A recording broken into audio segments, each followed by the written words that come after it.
Здравейте!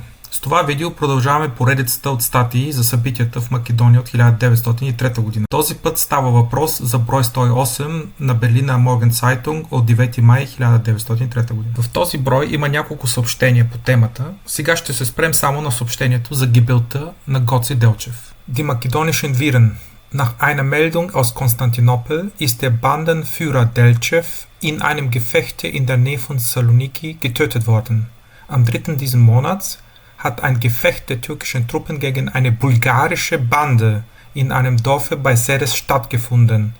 Nachdem auf die Truppen Dynamitbomben geworfen, wurde das Dorf genommen, zur Hälfte niedergebrannt und die Bande vernichtet.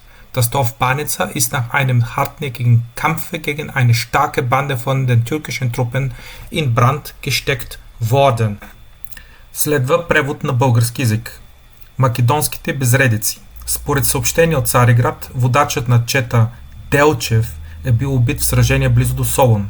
На 3 този месец се е състояло сражение между турски войски и българска чета в село близо до Сяр. След като били хвърлени динамитени бомби срещу войниците, селото било превзето, наполовина изгорено, а четата унищожена. Село Баница е било запалено от турските войски след ожесточена битка срещу силна чета.